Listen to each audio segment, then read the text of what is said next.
తెలంగాణ వ్యాప్తంగా ఈడీ దాడులు చేపట్టింది. బీఆర్ఎస్ హయాంలో జరిగిన గొర్రెల స్కామ్ కేసులు ఈడీ దర్యాప్తు వేగవంతం చేసింది.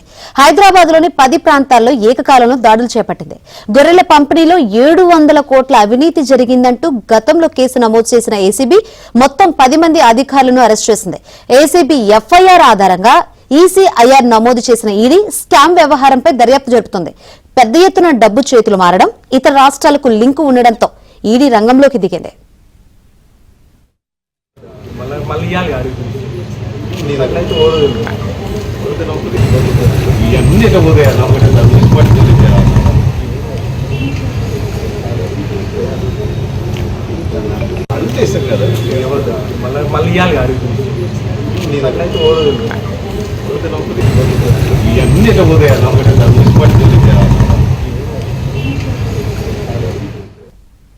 రైట్, హైదరాబాద్ లో ఏకకాలంలో 10 ప్రాంతాల్లో ఈడీ దాడులు చేపట్టింది. ఇంకా ఇదే అంశం సంబంధించి మరిన్ని వివరాలు అందించేందుకు మా ప్రతినిధి శశి లైవ్ ద్వారా సిద్ధంగా ఉన్నారు.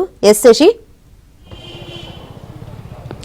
గొర్రెల స్కామ్లో గతంలోనే ఏసీబీ అధికారులు సమగ్ర దర్యాప్తును పూర్తి చేశారు. సుమారుగా 10 మంది మీద కేసులు పెట్టి అరెస్ట్ చేశారు. అయితే ఈ కేసులో సుమారుగా 700 కోట్ల అవినీతి జరిగిందంటూ కూడా ఏసీబీ అధికారులు నిర్ధారణకు వచ్చిన తర్వాత ఈ కేసు ఈడీ ఫాలోఅప్ చేస్తోంది. ప్రజెంట్ ఈడీ ఈ కేసును దర్యాప్తు కొనసాగిస్తూ ఉంది. మరోవైపు ఈ కేసుకు సంబంధించినటువంటి అన్ని ఫైల్స్ ఈడీ అధికారులు తెప్పించుకుని దర్యాప్తును ప్రారంభించి ఇందులో కొంతమందిని కూడా నోటీసులు ఇచ్చి విచారించినటువంటి సందర్భం కూడా ఉంది. వారి వద్ద నుంచి స్టేట్మెంట్ రికార్డ్ చేసిన తర్వాత 6 నెలల విరామం తర్వాత ఈడీ అధికారులు దూకుడుగా వ్యవహరిస్తూ ఉన్నారు. ప్రస్తుతం ఈ కేసులో ఎవరైతే కీలక నిందితులు ఉన్నారో వారి ఇళ్లలో సోదాలు చేస్తూ ఉన్నారు. ఉదయమే ఈ సోదాలు ప్రారంభమయ్యాయి. ప్రధానంగా పశుసంవర్ధక శాఖ మాజీ డైరెక్టర్గా ఉన్నటువంటి రామచంద్ర నాయక్తో పాటు మరోవైపు ప్రెసిడెంట్ ఓఎస్డీ కళ్యాణ్, గతంలో తలసానికి ఓఎస్డీగా వ్యవహరించినటువంటి కళ్యాణ్ నివాసంలో ఈ సోదాలు కంటిన్యూ అవుతూ ఉన్నాయి. ఉదయం సుమారుగా 10 బృందాలుగా విడిపోయినటువంటి ఈడీ అధికారులు పలు చోట్ల ఈ సోదాలను ఇప్పటికే కంటిన్యూ చేస్తున్నారు. ఒకసారి మనం విజువల్స్ చూడొచ్చు. ప్రస్తుతం నేను చూపిస్తున్నటువంటి ఇదే భవనంలోనే తలసానికి ఓఎస్డీగా పనిచేసినటువంటి కళ్యాణ్ నివాసం ఉంటున్నారు. 4వ ఫ్లోర్లో ప్రస్తుతం అతని ఇళ్లలో సోదాలు కొనసాగుతూ ఉన్నాయి. ఉదయమే కళ్యాణ్ నివాసానికి చేరుకున్నటువంటి ఒక ఈడీ అధికారుల బృందం ఆయన ఇంట్లో సోదాలు నిర్వహిస్తూ ఉన్నారు. ఇప్పటికే కొన్ని పత్రాలను స్వాధీనం చేసుకున్నారు. అలాగే కళ్యాణ్ అందుబాటులో ఉండడంతో ఆయన వద్ద నుంచి తగిన సమాచారాన్ని సేకరిస్తున్నటువంటి సందర్భం కనిపిస్తూ ఉంది. ప్రధానంగా ఈ గొర్రెల స్కామ్లో కళ్యాణ్ చాలా కీలకంగా వ్యవహరించారు. ఎప్పుడైతే ఈ గొర్రెల స్కామ్కు సంబంధించినటువంటి కేసును నమోదు చేసిందో ఏసీబీ, ఆ వెంటనే పశుసంవర్ధక శాఖ కార్యాలయంలో ఉండేటటువంటి ఫైల్స్లను తగలబెట్టడంతో పాటు కొన్ని ఆధారాలను మాయం చేయడంతో పాటు అలాగే సీసీ కెమెరాలను ధ్వంసం చేసి లోపల ఆధారాలు మాయం చేసినట్టుగా ఆయన మీద గతంలో కేసు నమోదైనటువంటి సందర్భం ఉంది.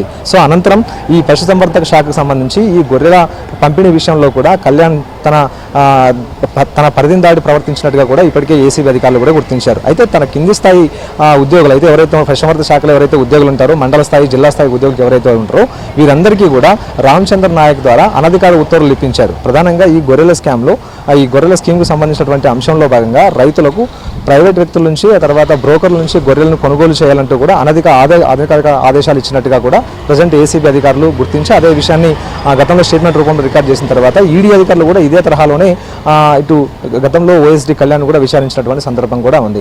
మరోవైపు ఇక రామచంద్ర నాయక్ సంబంధించినటువంటి అంశం కూడా ఇందులో చాలా కీలకంగా ఉంది. ఇదే కాకుండా ఈ కాంట్రాక్టర్ మొహినుద్దీన్ ఎవరైతే ఉన్నారో ఈ మొహినుద్దీన్కి సంబంధించినటువంటి పాత్ర కూడా ఇందులో చాలా కీలకంగా వ్యవహరించి ఉంది.